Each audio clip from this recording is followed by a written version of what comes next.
Bismillahirrahmanirrahim. Assalamualaikum warahmatullahi wabarakatuh. Alhamdulillahi rabbil alamin. Wabihi nasta'inu ala umuri dunya waddin. Wa sallallahu ala Muhammadin wa ala alihi wa ashabihi wa man tabi'ahum bi ihsanin ila yaumiddin. Ashhadu an la ilaha illallah al-malikul haqqul mubin. Wa ashhadu anna Muhammadan abduhu wa rasuluhu sadiqul wa'dil amin. Allahumma salli ala Muhammadin wa ala ali Muhammad kama sallaita ala Ibrahim wa ala ali Ibrahim. Wa barik ala Muhammadin wa ala ali Muhammad kama barakta ala Ibrahim wa ala ali Ibrahim fil alamina innaka Hamidum Majid. Faya ayyuhal hadirun ibadallah, usini wa iyyakum bitaqwallah, faqad fazal mu'minunal muttaqun. Haitsu yaqulu azza wa jalla fi muhkamit tanzil, ba'da a'udzu billahi samii'il 'aliim minasy syaithanir rajim.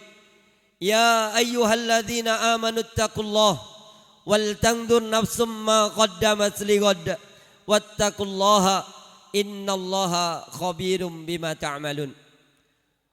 Wa qala Rasulullah sallallahu alaihi wasallam ittaqillaha haitsu ma kunta wa atbi'is sayyi'atal hasanata tamkhuha wa khaliqin nasa bi khuluqin hasanin wa ba'd. Alhamdulillah, bersyukur pada Allah Ta'ala. Dzulqa'dah sudah masuk. Pada saat hari-hari ini kita sudah mempersiapkan untuk masuk bulan Dzulhijjah. Orang bilang slow ya, slow. Bulan dimana slow itu santuy, santai, nggak ada orang nikahin anak. Tapi ternyata saya masih ngisi walimatul urs. Bahkan sedang menyusun pernikahan. Mohon doanya, Ustadz. Insya Allah 3 anak saya positif nikah. 30 Juni 2023 bareng 3-3-nya. Harinya Jumat. Sudah keliling nyari Tawangmangu, belum jodoh rupanya. Memang kayaknya belum layak untuk jadi pesanan sama orang-orang bertakwa di Tawangmangu. Jadi sudah kami proses 12 akhwat di Tawangmangu, baik melalui Ustadz Abu Ahmad maupun melalui akhwat yang lainnya. Ikhwan-ikhwan yang membantu, tampaknya memang harus nyebrang ke Surabaya. Cucu dari pendiri Al-Mu'min Ngruki, Ustadz Abu Bakar Basir. Jadi alhamdulillah diberi nomor 2. Yang nomor pertama putri kepala sekolah Al-Mu'min Ngruki, Ustadz Abdurrahim Thayyib. Insya Allah. Jadi mulai dari pendirinya Ngruki, untuk anak nomor 2 ada di sini. Ya, cucu dari Umi Encun sebenarnya, bukan dari ustadznya, dari nenek. Kemudian putri dari kepala sekolah Al-Mu'min Ngruki yang pertama. Yang ketiga dapat kiai muda di Mojogedang, Ma'had Sabiluna. Iya, alhamdulillah. Akhirnya 3-3-nya insya Allah 30 Juni hari Jumat jam 8 pagi KUA MATC untuk hadir. Beliau sudah menyempatkan, ternyata beliau juga wali santri Al-Mu'min Ngruki. Jadi kepala KUA itu wali santri Al-Mu'min Ngruki yang akan dinikahkan cucu pendiri Ngruki, kemudian kepala sekolah Al-Mu'min Ngruki, dan saya penggembira Ngruki. Alumni Ngruki. Jadi ketemu keluarga besar Ngruki kayaknya nanti. Banyak maaf tidak mengundang semuanya. Kemarin di MATC 1.500 mau hadir, enggak, saya enggak undang, doanya aja di rumah masing-masing. Karena nanti akan berjubel, kami enggak mampu untuk menampungnya. Lebih dari itu kami khawatir enggak bisa berkhidmat, enggak bisa memberikan sambutan. Sehingga hanya pengajian biasa saja, diakadkan jam 8 pagi, jam 9 dikasih nasihat oleh kakeknya Ustadz Abu Bakar Basir, kemudian Ustadz Abdurrahim Thayyib, kepala sekolah Ngruki, dan saya sebagai bapaknya. 3 nasihat saja yang singkat, kemudian jam 10:30 sudah diselesaikan untuk bubar karena hari Jumat. Ya, itu hari tasrik, hari tasrik pertama. Banyak maaf nanti kalau kok nggak diundang, memberitahu saja biar didoakan baik-baik. Taib.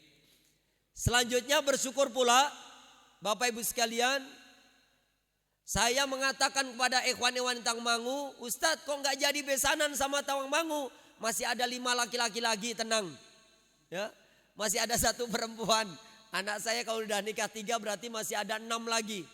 Tenang, insya Allah masih ada. Ya Ustadz mohon nanti ke selangkah. Saya nggak mau selangkah, 7 langkah pun saya kejar. Kemarin ngisi di selangkah Ibu. 7 langkah pun saya kejar. Jangan itu, 8 langkah lah saya siap. Ya, saya katakan begitu. Mungkin ini bang jodohnya begitu. Alhamdulillah ala kulli hal, bersyukur. Semuanya dalam rangka bingkai bagaimana kita mencetak anak-anak yang soleh dan solihah. Saya tahu kenapa anak saya berjodoh akhirnya dengan jauh Surabaya. Padahal sejak dulu dia muda mengatakan, Bi kalau nikah baiknya AA sama orang Tangmangu. Nanti kalau Abi lagi penat, Umi lagi gak fresh, bisa kunjung ke rumah mertua kami, datang Tangmangu fresh nanti. Cukup mandi pagi dengan air yang sangat dingin di Tangmangu, kata anak saya ini. Jadi pengen ngajak refreshing itu kalau datang ke mertuanya. Ternyata jodohnya Tangmangu di Surabaya. Panas luar biasa Bu. Kosong saya di sana. Waduh panasnya Masya Allah di tengah-tengah kota dekat Masjid Al-Abror. Cucu dari Kiai Haji Rifai, Masjid Al-Abror, Masjid Jami Al-Abror, Simolawang, Surabaya. Yaitu ayahnya adalah Kiai Haji Son Hadi Allah yarham. Kemudian kakeknya penulis sejarah Kiai Haji Muhajir yang ada di Bangil, tempat di mana Ustadz Abu Bakar Basir dilahirkan. Jadi keluarga besar di situ. Taib.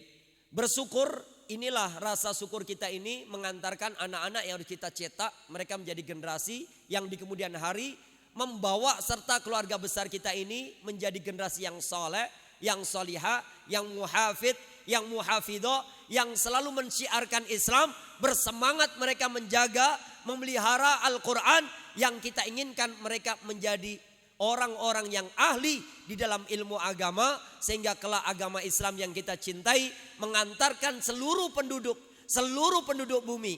Allah SWT menjamin kalau seandainya mereka bertakwa maka akan bisa berbondong ke surganya. Wasiqal ladzina taqaw rabbahum ilal jannati zumaro. Ke surga itu bisa berbondong-bondong dengan takwa. Maka bekal terbaik takwa, mengantarkan anak-anak dibentengi dengan nilai-nilai takwa, dengan segala hal yang bisa kita terapkan pada mereka. Mudah-mudahan takwa inilah yang akan kita bawa pulang sampai kita semuanya mendapatkan kelayakan di hadapan Allah Ta'ala.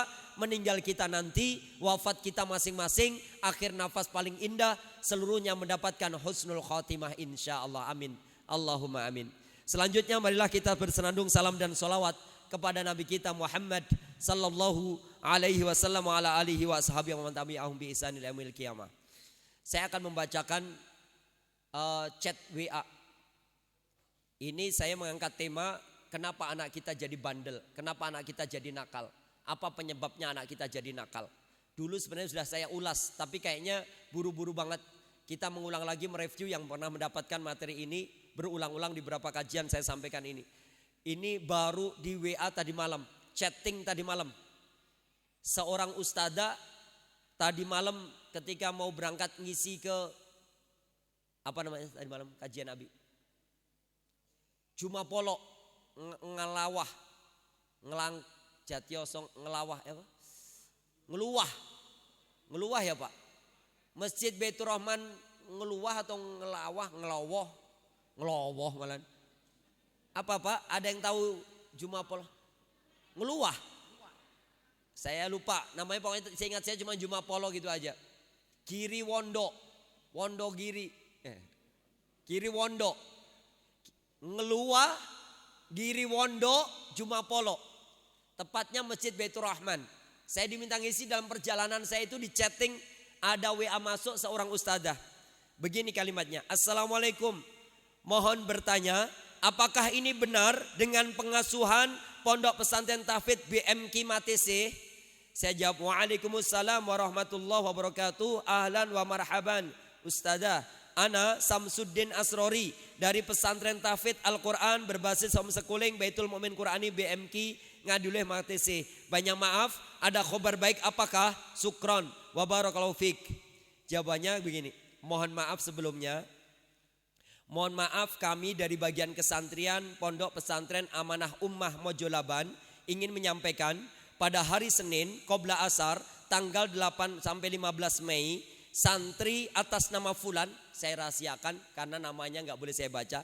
Santri atas nama Fulan asal dari daerah titik-titik datang ke pondok kami bersama satu temannya untuk menjenguk santriwati kami dan mengaku sebagai kakaknya. Setelah kami telusuri, santriwati kami mengakui jika memang itu adalah pacarnya, bukan saudaranya.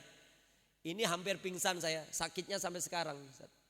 Jadi saya ini mikir gak bisa tidur karena mikir ternyata santri saya di waktu-waktu itu ngelimpe nih. Ngelimpe. Ya, dia tidak jauh dari pengamatan kami, jauh dari pengamatan Ustadz. Diajak oleh teman yang sudah alumni entah berapa tahun yang lalu, kemudian mengunjungi santriwati, ngaku bahwa sebagai kakaknya. Tapi ternyata setelah didedes oleh ustadzanya ini, setelah kami telusuri, santriwati kami mengakui jika memang itu adalah pacarnya. Rasanya kayak marahnya pengen muntap, pengen teriak, pengen ngeprui anaknya orang. Karena dalam hidup saya nggak pernah kenal pacaran. Anak saya ini gak ada satu pun yang kenal pacaran. Anak pertama gak pernah kenal akhwat. Bahkan dia mengatakan, Bi, bulan Juni abang nikah, tolong akhwatnya disiapkan.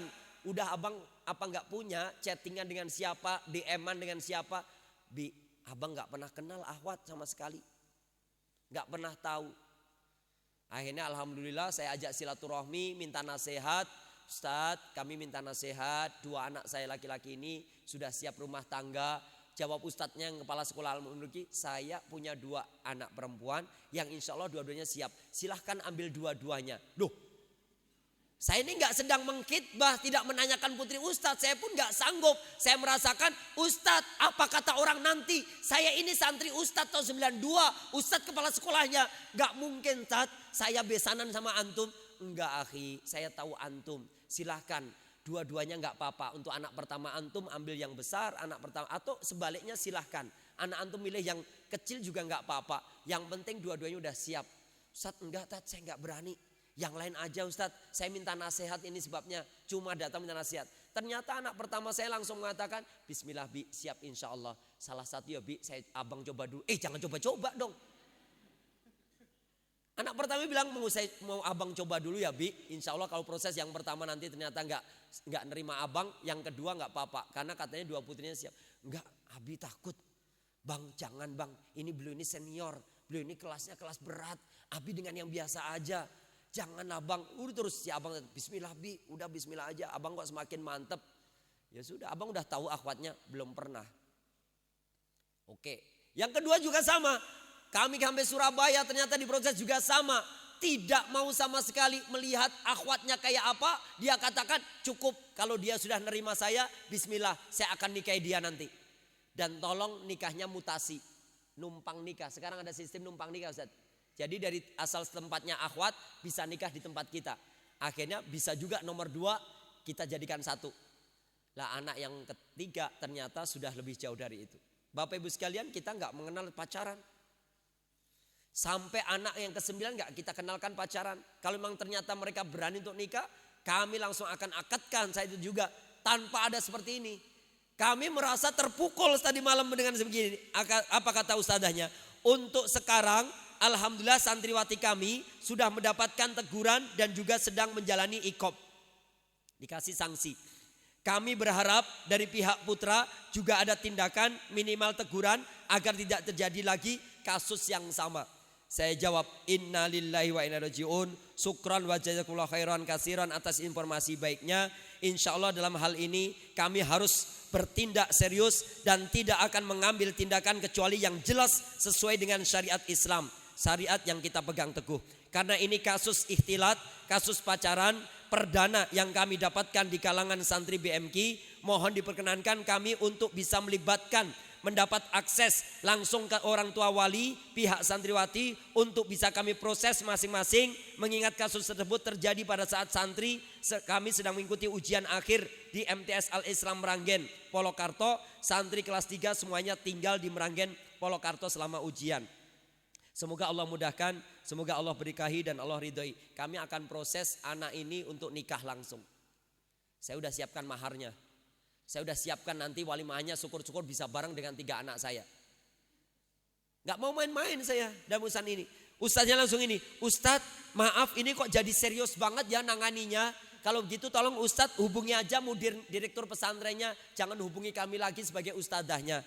Kok malah wedi piye gitu. Kemudian saya tanya, maaf kalau gitu tolong share nama putrinya siapa, santriwatinya, nama ayahnya binti siapa, saya akan datangi. Fulana binti Fulan asal dari Ngargoyoso. Oh gampang, Ngargoyoso binaan kita, saya akan datangi, hari itu juga harus akad nikah. Karena belum sempat, baru tadi malam, hari ini ngisi pagi ini di sini, pulang nanti akan saya proses. Saya nggak kenal pacaran. Kenapa anak kita berubah? Yang disebutkan ini anak yang baik. Sholatnya 5 waktu bisa berjamaah, bahkan sop pertama di awal waktu. Gak terlambat takbiratul ikram imam. Di saat yang lain belum bangun, dia udah bangun, udah mandi, tahajud, baca Quran dan lain sebagainya. Kenapa berubah mendadak jadi seperti ini? Ada penyebabnya. Faktornya ada 4. Penyebab anak berubah jadi bandel. Penyebab anak berubah jadi nakal. Penyebab anak gak disiplin lagi. Penyebabnya 4. Saya mengambil sebagaimana Allah firmankan dalam Quran surat Al-Furqan. Al-Furqan surat keberapa? 25 ya. Betul gak Ustaz? 25. Quran surat Al-Furqan. Urutan surat 25. A'udzu billahi minasyaitonir rajim. Wa qala ar-rasul ya rabbi inna qaumi ittakhadhu hadzal qur'ana mahjura. Lihat ini Bapak Ibu sekalian. Nabi saja sampai mengeluh. Mengeluh pada Allah Ta'ala. Ya Rabbi inna qaumi ittakhadhu hadzal qur'an mahjura. Wahai Tuhan, duh Gusti Allah, sungguh umatku sudah mulai jauh dari Al-Quran. Mereka menghindar dari Al-Quran. Mereka tidak mau mempelajari Al-Quran. Males mereka menghadiri majelis ilmu. Kekajian Islam mereka males. Anak-anaknya gak dikenalkan Al-Quran. Sekolah Al-Quran diabaikan. Mereka amat sangat menistakan Al-Quran. Rasulullah memang mengeluh pada Allah. Apalagi kita. Apalagi saya yang dianggap sebagai pengasuh santri-santri. Maka ini dalam voice note saya, kalau saya pendengarkan panjang karena saya chatting semalam itu sambil kajian, pulang kajian saya masih ngasih voice note. Assalamualaikum Ustadzah.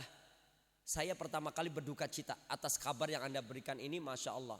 Saya hanya bisa innalillahi na'udzubillah waliyadzubillah. Mudah-mudahan Allah menghindarkan kita semuanya dari apa yang telah Allah sampaikan. Bahwa kita umat Muhammad yang menghindar dari Al-Quran, jauh dari Al-Quran, tipis mempelajari Al-Quran. Saya akan membawa ini kepada syariat Allah Ta'ala. Ustadz, tolong Ustadz, mereka masih santriwati kecil, jangan dinikahkan dulu. Loh, berani datang laki-laki kemudian menyambut, kemudian ngaku sebagai kakak. Kemudian situ baru setelah mentok baru ngomong, iya itu pacar saya. Berani mengaku itu pacar kok. Apa lupa Ustadzah, saya dalam voice-nya itu, apa lupa Ustadzah kabar yang memberitakan di Ponorogo ratusan anak yang perutnya isinya cempe. Wetengnya bocah SMP isinya cempe. Gara-garanya sama DM-an. Belum lama beredar isu juga, banyak maaf gak usah saya sebutkan. Putri seorang ustadz usianya 16 tahun gara-gara COD. COD apa sih sebenarnya? Saya gak paham COD. Cocot. COD loh Ustadz. Ditulis itu gara-gara COD-an, saya baca gara-gara cocot. Ini apa sih sebenarnya? Saya nggak mengenal dunia kayak gitu, kirim-kiriman barang lah, apalah. Ternyata pergi meninggalkan rumah, membawa barang pesenannya itu, COD-an. Berapa hari kemudian bisa di grup-grup, tolong bantu ini putrinya Ikhwan, Ustadz kita sudah 3 hari meninggalkan rumah, katanya COD-an, katanya begini-begini. Tahu-tahu ditemukan di rumah sakit. Orang kalau udah di rumah sakit dalam kondisi pasti payah, kondisinya lelah, kondisi mungkin pusing, drop, bed rest, dia harus istirahat dan lain sebagainya. Saya udah macam-macam negatif thinking saya ini main. Waduh, akhwat 16 tahun pergi dari rumah lebih dari semalam, tinggal di luar, ngantarkan barang, ketemu dengan laki-laki siapa, di mana, tahu-tahu ditemukan di rumah sakit. Sedih Bapak Ibu sekalian. Padahal dia anak-anak baik saja, santriwati yang ayahnya seorang ustadz, aktivis Islam, pemateri kajian-kajian. Ini kayaknya ada program yang terselubung diselenggarakan oleh orang-orang yang sengaja merusak itu semuanya. Dipengaruhi anak-anak ustadz, putra-putra ustadz. Yang semula baik-baik dibuat tidak baik. Yang semula lurus-lurus dibuat tidak lurus. Yang semula cinta cenderung pada Al-Quran dibuat jauh dari Al-Quran. Maka ketika Rasul mengadu pada Allah Ta'ala, kita dapati ternyata satu problem utama kenapa anak berubah jadi nakal adalah orang tuanya jauh dari ilmu agama. Ustadz, itu bapaknya kan ustadz.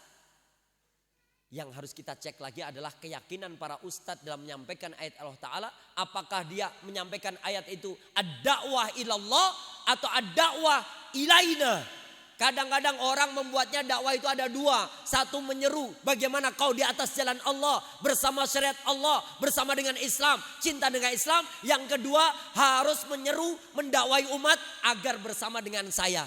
Agar infaknya lari pada pesantren saya. Agar nanti dananya semuanya mengucur pada saya. Agar anak-anaknya hanya nyantri pada saya. Agar nanti kalau berbaiat pada tangdem dan jamaah saya. Agar nanti kalau berjuang hanya dipimpin oleh saya.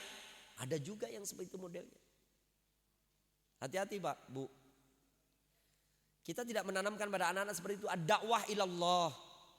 Coba buka itu. Wa man ahsanu qawlan mimman da'a ilallah. Siapa yang paling baik pernyataannya? Siapa yang paling benar ucapannya? Ketika dia menyeru, ayo kita menuju pada Allah.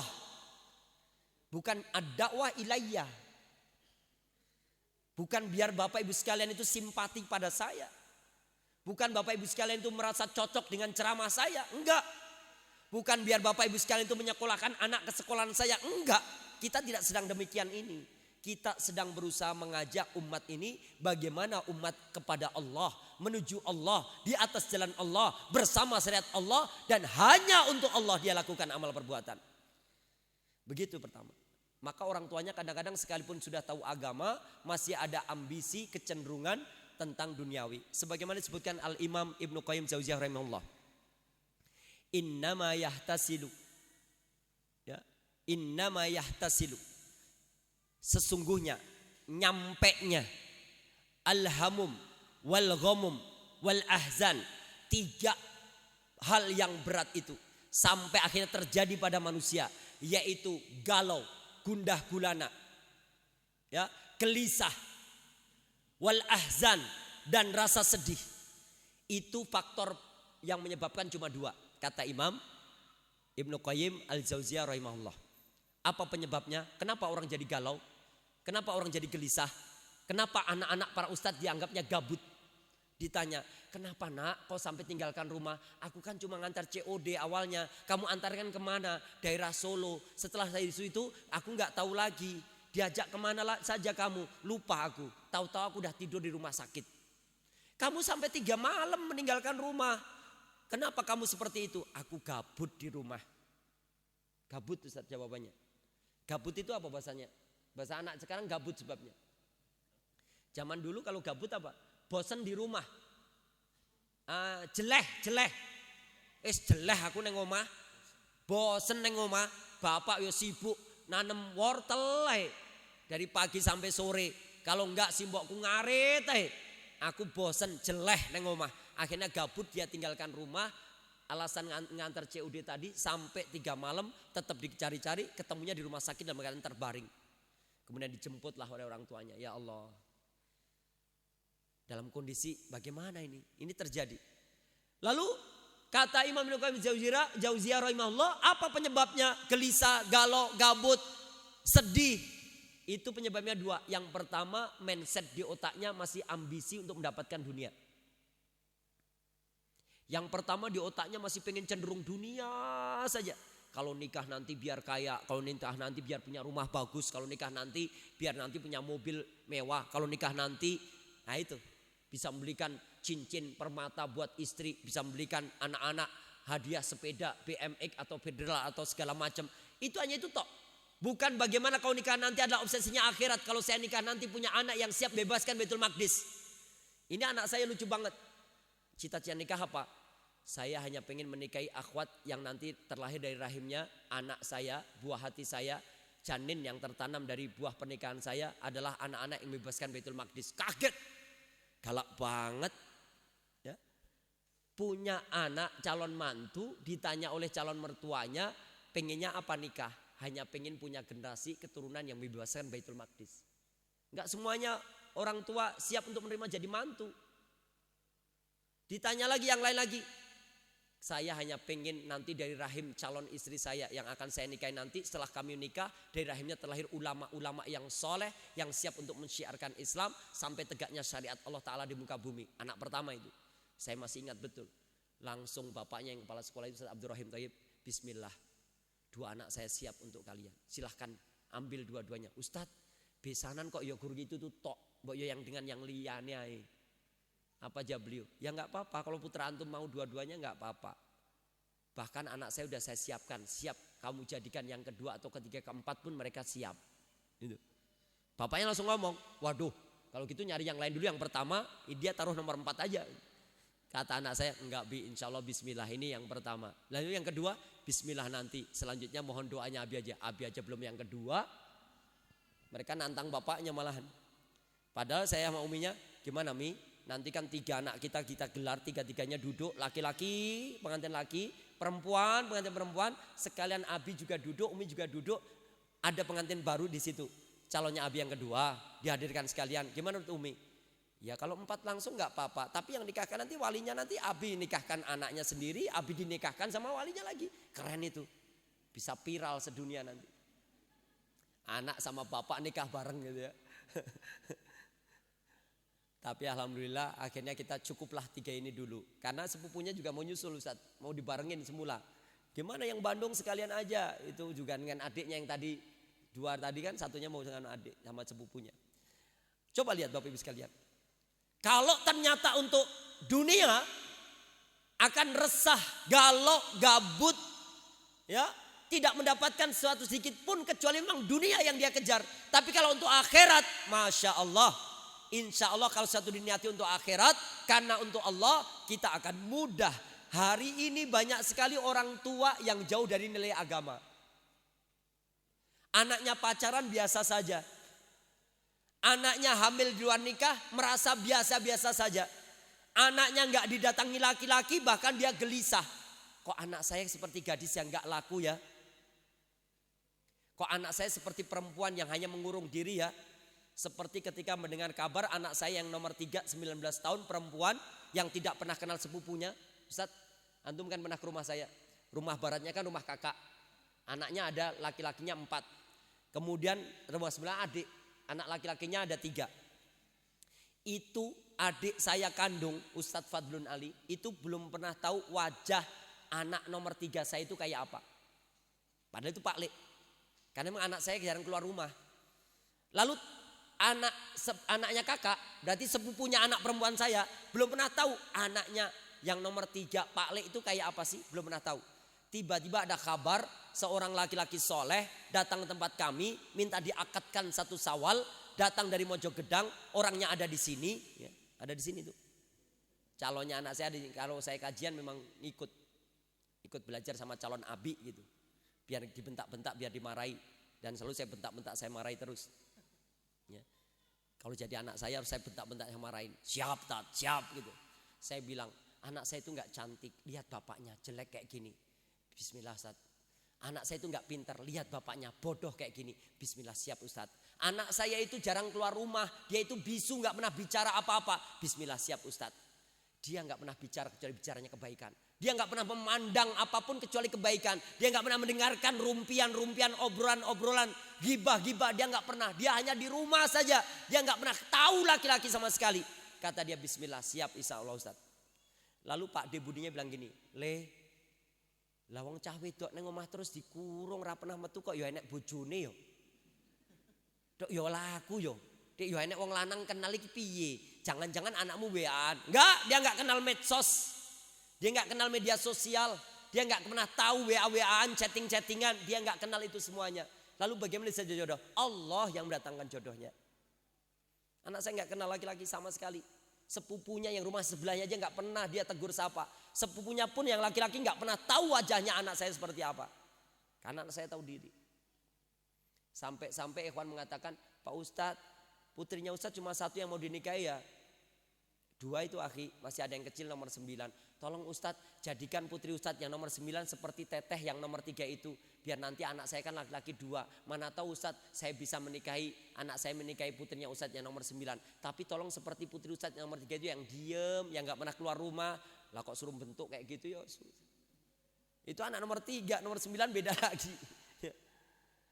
Orang tuanya jauh dari ilmu agama. Orang tuanya tidak mendekatkan pada syariat Allah Ta'ala. Anaknya bakal agak sulit diatur. Atau bahasa kerennya hari ini anaknya gaul. Anaknya gaul karena bapaknya jauh dari agama.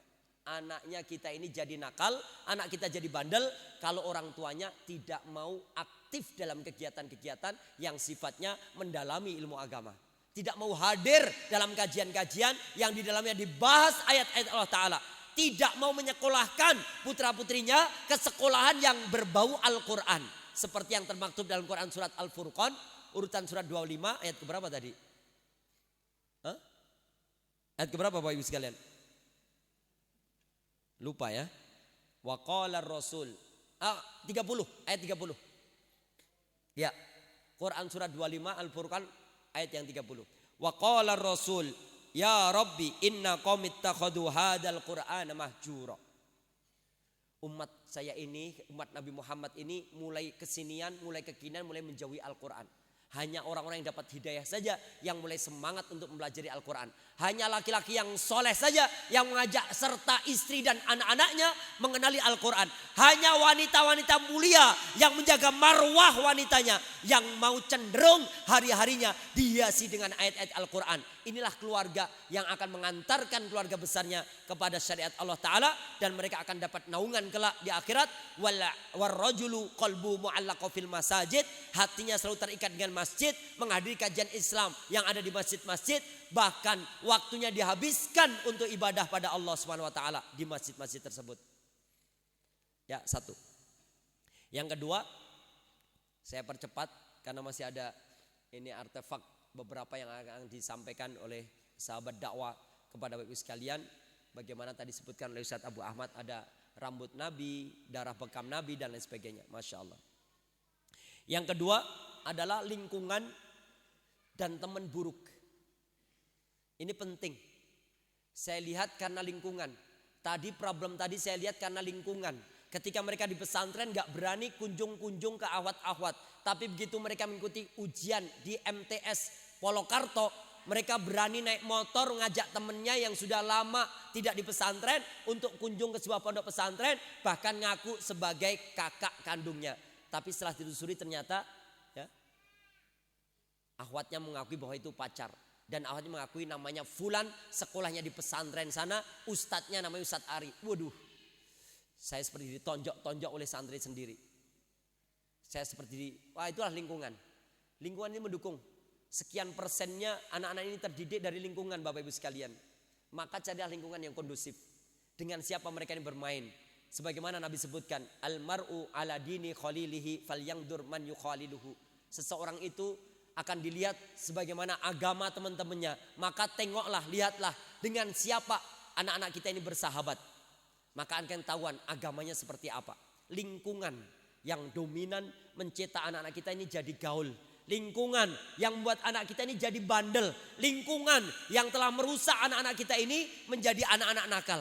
Tapi kalau lingkungannya baik, kondusif, representatif untuk mendidik. Lingkungan yang dekat dengan Al-Quran. Lingkungan pondok pesantren. Lingkungan yang jamaah kajiannya luar biasa. Masya Allah. Yang kemarin ngisi di Beruk itu Khairun Nisa. Kajian Khairun Nisa. Masya Allah. Saya sudah lebih dari 5 kali diminta ngisinya. Itu ibu-ibu yang begitu semangatnya. Yang selalu saya bertanya-tanya, adakah pengajian Khairul Rijal? Kenapa kajiannya Khairun Nisa mulu? Yang aktif ngaji emak-emaknya. Bapaknya khairul rijal kemana? Ya. Oh Ustadz belum pernah diundang berarti. Kami juga ada pengajian khairul rijal. Ya.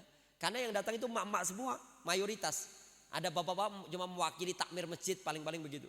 Saya satu-satunya bapak yang paling ganteng di antara emak-emak khairul nisa. Saya teriak-teriak kemarin Ustadz. Mudah-mudahan pada saatnya nanti ini negeri atas angin, saya pun bisa berbesanan dengan dari Beruk sini. Saya pengen punya menantu Beruk gitu. Ya, pengen juga. Apa kemarin namanya itu? Selangkah.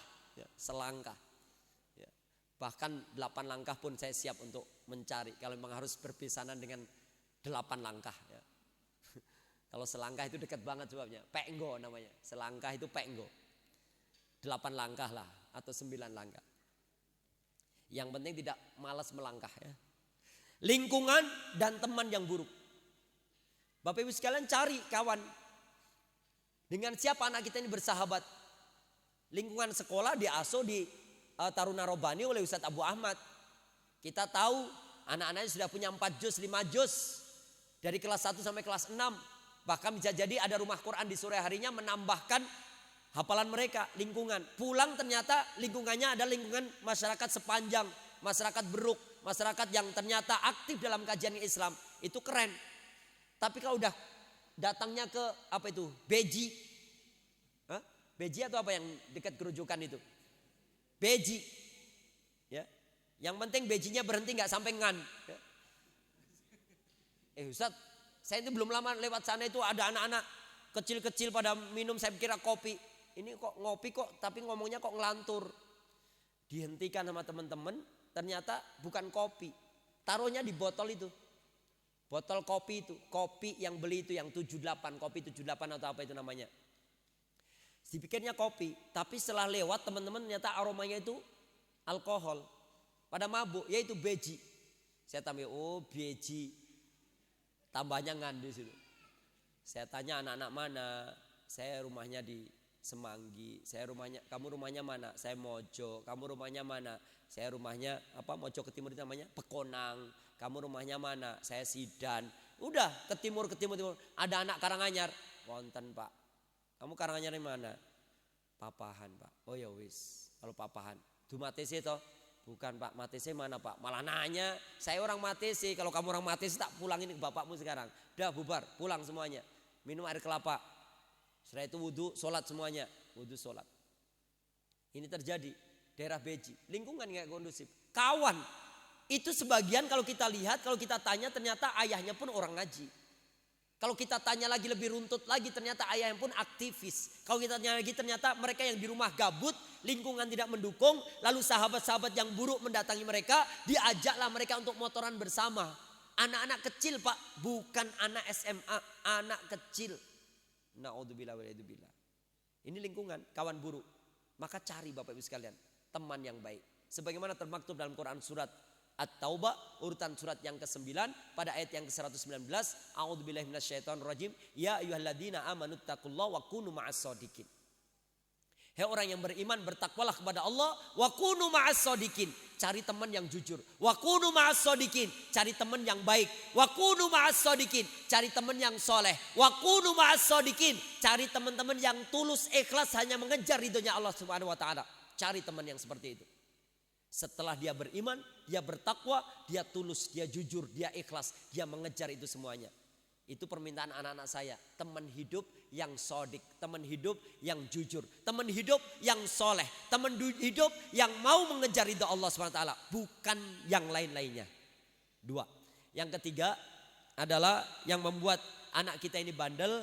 Anak kita ini akhirnya agak sulit dikendalikan atau nakal. Yang ketiga adalah kadang-kadang keluarnya perkataan dan pernyataan kotor, kasar dari orang tuanya.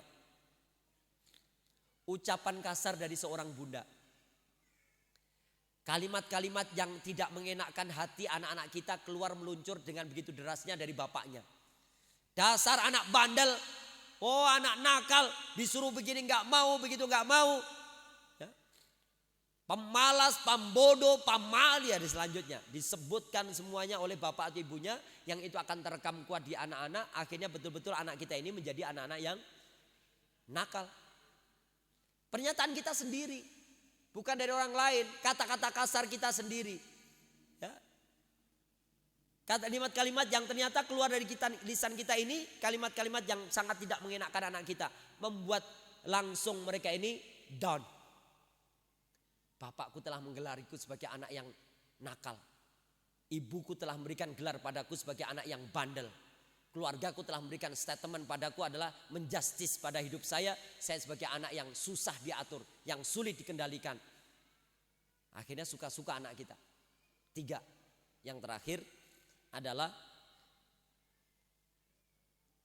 tayangan kekerasan yang mereka biasa tonton dan tayangan-tayangan pornografi yang mereka nikmati. Bapak Ibu sekalian, ini ketidaksengajaan. Jadi anak-anak kita ini kadang memakai HP, gadget yang mereka miliki, yang kita pinjamkan pada mereka, ternyata lebih suka melihat yang horor-horor. Tahu horor ya? Suster ngesot, kemudian Dracula, horor-horor yang menakutkan, kesirikan-kesirikan yang ditampilkan. Itu membuat anak kita ini jadi nakal.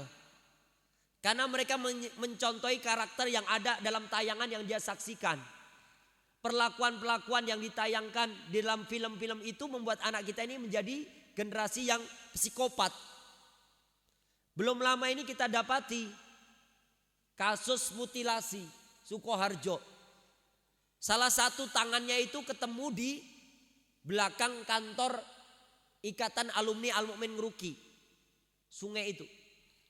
Jadi saya dari situ kemudian dijemput sama salah satu dari Labaik. Saya telepon, itu acara wisuda akhirus sanah Al-Mu'min Ngeruki. Karena saya mewakili alumni, kemudian saya datang ke situ, kemudian saya nunggu mobil, itu ada ambulan, polisi, patwal, macam-macamnya banyak. Saya tanya pada masyarakat, ada apa Pak? Kok banyak sekali polisi? Apa pengamanan di akhirus sanah Al-Mu'min Ngeruki? Karena yang ngisi Ustadz Abu Bakar Basir. Bukan Ustadz, itu ditemukan potongan tangan. Potongan tangan? Iya Ustadz, tangan manusia Pak Ustadz, di mana? Itu dekat dengan ini belakang Pondok Ngeruki. Ternyata sore itu dievakuasi, potongan tangan itu ditemukan, tercecer ada tangan, di sungai mana lagi ada kaki, di pos kamling itu ditemukan apa itu namanya, bagian dada ini, kemudian setelah itu juga dihanyutkan lagi, kemudian kaki dan lain sebagainya. Apa yang menyebabkan anak senakal itu, seberingas itu, seganas itu? Tontonan-tontonan ketika masa kecilnya ternyata yang biasa ditonton film horor. Biasa menyaksikan kekerasan-kekerasan dari aktor-aktor laga yang memamerkan heroiknya sebuah perlawanan. Sehingga anak-anak kita menjadi kasar juga peringainya. Yang kedua ternyata tontonan-tontonan pornografi yang asik dinikmati dalam kesendiriannya. Dia merasa tidak dipantau Allah, tidak dilihat Allah, sehingga yang ditonton adalah hal-hal yang sangat negatif untuk anak-anak sejak kecilnya. Coba cek orangnya. Ini udah pernyataan dari polisi. Apa penyebabnya ini berani untuk seperti itu? Hanya masalah sepele saja, hanya masalah sederhana saja, hanya masalah persahabatan yang akhirnya dari persahabatan itu putus persahabatannya, lalu saling menyimpan dendam.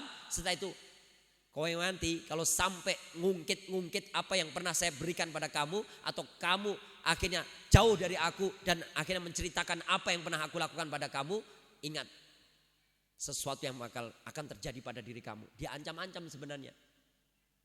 Itu udah kisah dari teman-teman yang kemarin mendapati kisah tersebut. Dari mana semuanya bermula? Tontonan. Sesuatu yang gak layak untuk anak kita ini jangan sampai dipertontonkan. Nah, karena kita akan menonton sesuatu yang datang dari baginda Muhammad SAW, inilah yang mestinya kita ajak anak-anak kita. Di sini ada rambutnya Kanjeng Nabi. Tadi disebutkan lagi ada darah pegamnya Kanjeng Nabi. Ada lihyahnya Kanjeng Nabi. Ya, Masya Allah. Lihyahnya yang rontok, beliau kemudian tersimpan, dihadirkan di sini. Inilah tontonan yang baik. Hindari tontonan yang buruk, hindari tontonan yang kasar, hindari tontonan horor yang menakutkan, hindari kekerasan-kekerasan, tontonan kekerasan, dan hindari segala sesuatu yang pornografi. 4 ini saja kiranya yang bisa saya sampaikan. Mudah-mudahan bermanfaat, karena kondisi saya juga kurang fit. Ini sedang pilek-pilek sebenarnya, meler-meler. Mudah-mudahan ini semuanya mengantar anak kita ini terhindar dari budaya-budaya anak yang sekarang ada istilah gabut. Satu tadi, kenapa gabut? Karena ternyata cenderungan pada dunia. Yang kedua, karena mereka jauh dari ilmu agama. Seseorang dikatakan gabut, gelisah itu jauh dari Al-Quran. Dia menghindar dari Al-Quran maka akan galau. Imam Ibnu Qayyim Jauziyah rahimahullah, kalau sampai anak kamu gelisah, anak kamu gabut, anak kamu galau, anak kamu ini ternyata males, bosan di rumah, jeleh neng omah, maka otomatis anak kamu sedang terjangkit dua hal. Satu, mindset otaknya hanya mikirin dunia mulu. Yang kedua, dia ternyata jauh daripada ayat-ayat Allah Ta'ala, jauh dari nilai-nilai agama. Kalau kamu kembalikan mereka pada nilai-nilai agama, nilai akhirat dan juga Al-Quran, insya Allah kegalauan, kegabutan, kegelisahan, rasa takut, khawatir, kecemasan itu akan terobati. Mudah-mudahan anak kita menjadi anak yang disiplin, anak yang tertib, anak yang senantiasa bakti pada orang tuanya, anak yang menjadi qurrata ayun di tengah rumah tangga. Mereka mempersembahkan sakinah, mawaddah, warahmah di tengah rumah tangga kita, dan kelak di akhirat mereka mempersembahkan istana surga bagi keluarga besarnya insyaallah. Amin Allahumma amin. Aqulu qouli hadza wastaghfirullahaladzim innahu wal ghafurur rahim. Walhamdulillahirabbil alamin. Wassalamualaikum warahmatullahi wabarakatuh. Waalaikumsalam warahmatullahi wabarakatuh. Syukran, jazakallahu khair.